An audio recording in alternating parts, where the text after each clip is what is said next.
Hello everyone, and welcome to today's astronomy class. Today we will be covering the subject of galaxies. In today's activity, you will be using resources found in today's delicious account in order to answer the questions found on the question sheet provided to you. As you notice, there are 5 different stations within the question sheet. Each station will cover a different topic on galaxies. Each station will also end with a critical thinking question that you will be asked to answer on your own. It will require critical thinking from the reading's context.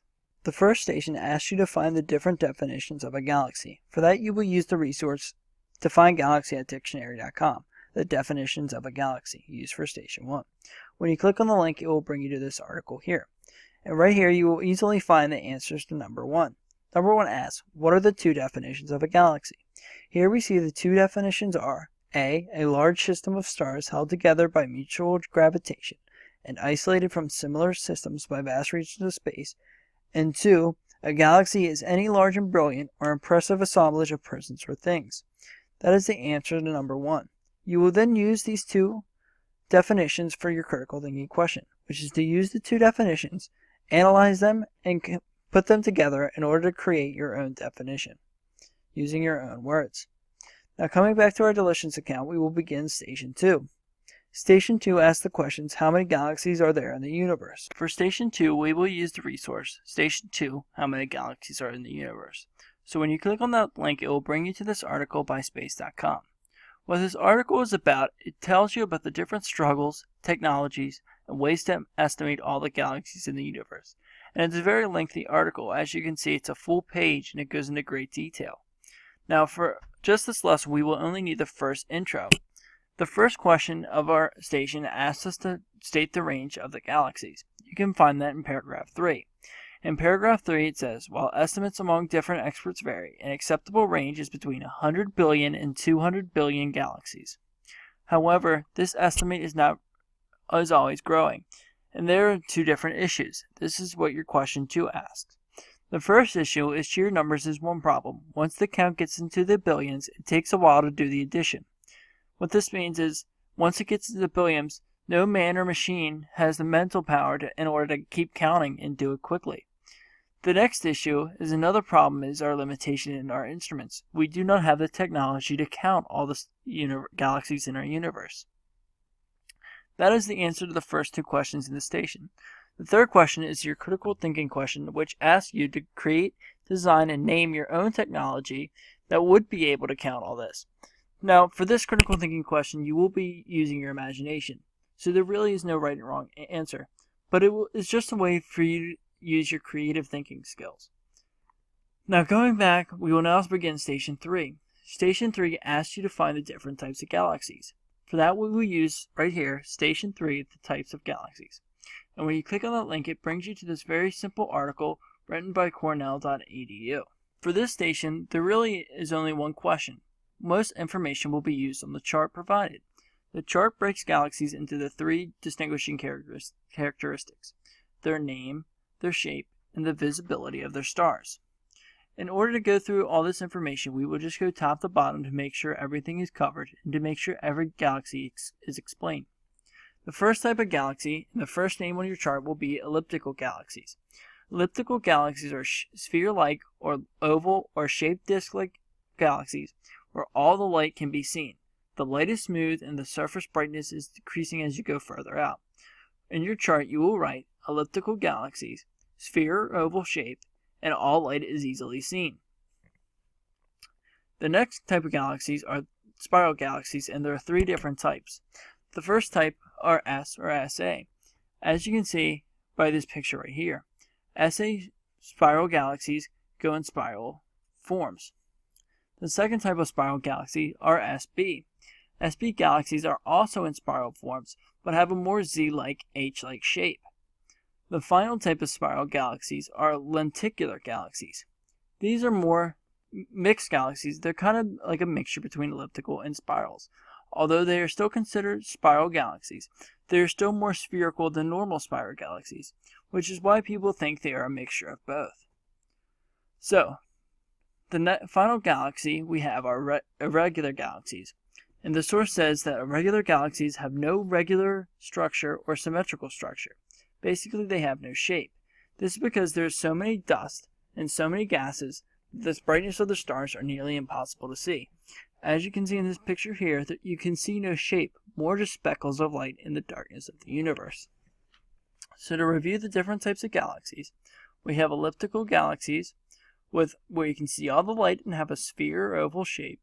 Spiral galaxies where all three have spiral shapes, but light is distorted because there's some gas mixed involved. And the final type of galaxy we have are regular galaxies, where there is no shape and you can see nearly no light. Now, going on to the only question in the station asks what are the three main components of a galaxy. As you can see, the three main components of a spiral galaxy are a bulge, a disk, and a halo. The bulge is a spherical structure found in the center of the galaxy, where a star that all the other stars rotate around.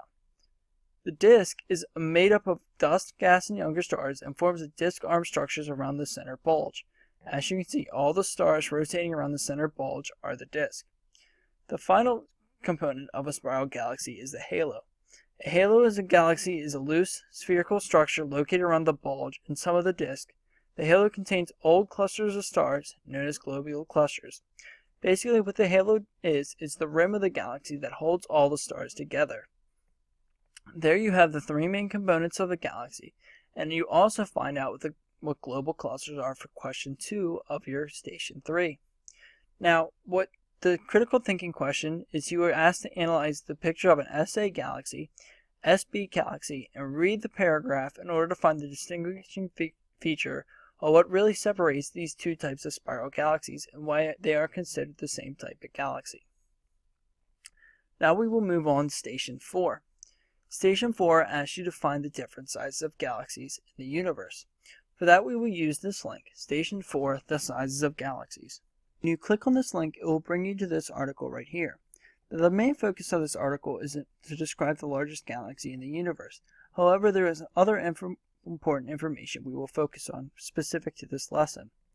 To begin with, we can find that the answer to number 1, which is what are the three sizes of galaxies, can be found in this sentence right here. The three sizes of galaxies are dwarf galaxies, mid-range spiral galaxies, and gigantic elliptical galaxies. Now, using this information, we can answer the sentence in this station, which is also known as question 2. Question 2 asks you to finish a sentence about the Milky Way. The first part of the sentence asks you to find what grouping the Milky Way falls in. We can use this paragraph here to find what grouping that is. This sentence says the second grouping includes the spiral galaxies such as our very own Milky Way, meaning that the Milky Way falls into the second grouping, the mid-range spiral galaxies. The next part of the sentence asks you to describe how common the Milky Way is. And according to this article, there are 60 to 75% of all galaxies are spiral galaxies, meaning that the Milky Way is part of a grouping that makes up to 60 to 75% of our universe. To finish this sentence, or question 2, you are asked to find the diameter of our Milky Way galaxy. For that, you will have to come to the bottom of the page, where it states that the Milky Way is only 100,000 light years in diameter. I say only because that seems big to us, but that is still only an average-sized galaxy in terms of the ratios of galaxies. So now we have covered the type of size the Milky Way is, the diameter, and how common it is in the universe. Now, for the critical thinking of this station, you will actually use the main focus, universe IC1101, and compare its similarness and the differences between that and the Milky Way. Here's a hint. There's not much they have in common. Now we can go back to our delicious account so we can begin the final station of our question sheet. Station 5 is very similar to Station 2, but instead of counting galaxies in the universe, you will count stars in the Milky Way. You click on this link here, Station 5, the amount of stars in the Milky Way, and it will bring you to another Space.com article. This article will highlight not the methods of counting universes, but the methods of counting stars in a galaxy.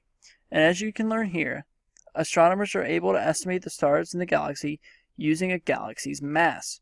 How that works is that for every 1 billion galaxy mass, they correlate that to 1 billion stars. So as we scroll down and we use this 1-to-1 ratio, they explain to you that there is 100 billion solar masses in the Milky Way galaxy. So using our 1-to-1 ratio, We can use this to answer question 2. 100 billion solar masses will mean 100 billion solar stars. So the answer to question 1 is, the scientists use a galaxy's solar mass in order to determine the amount of stars. For the Milky Way, that means there are 100 billion stars in the galaxy. That will wrap up today's lesson. Once you finish Station 5, you're free to go back to your seat and wait for us to review the question sheet.